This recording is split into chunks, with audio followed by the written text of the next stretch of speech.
वीर नरसिंहपुर आनंद अनुभूति शिविर उद्घाटित।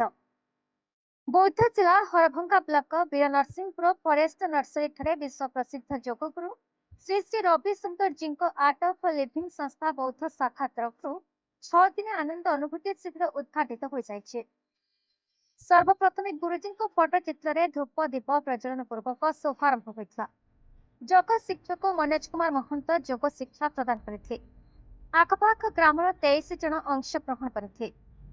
शिविर में योग प्राणायाम आसन सहित सुदर्शन क्रिया शिक्षा द्वारा मनुष्य जीवन में शारीरिक सुस्थता और मानसिक शांति, मन में एकाग्रता, दृढ़ आत्मविश्वास, पारिवारिक सुसंपर्क उन्नति, आध्यात्मिकतार विकास, चिंता मुक्त और आनंदमय जीवन बंचार कला शिक्षा सहित साधारण मनुष्य जीवन में एक रोगमुक्त शरीर और चिंतामुक्त मन, मानसिक दुश्चिंता और विषाद मुक्ति, मानसिक उद्वेग, उत्कंठार मुक्ति, अवसाद, भय और आशंकार मुक्ति, नकारात्मक चिंतार मुक्ति इत्यादि लाभ होते।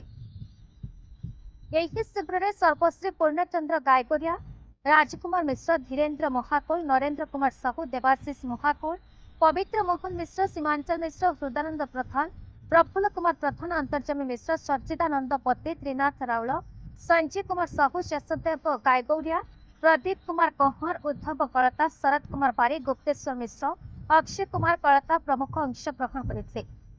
उक्त कार्यक्रम को आर्ट ऑफ लिविंग बौद्ध शाखा स्वेच्छासेवी विजय कुमार प्रधान, सुज्ञान कुमार पात्र, ज्योति रंजन प्रधान, स्वरज कुमार साहू, कृतिपास कल्याण समेत आर्ट ऑफ लिविंग शिक्षक वरुण कुमार महंत प्रमुख आयोजन में सहयोग करते।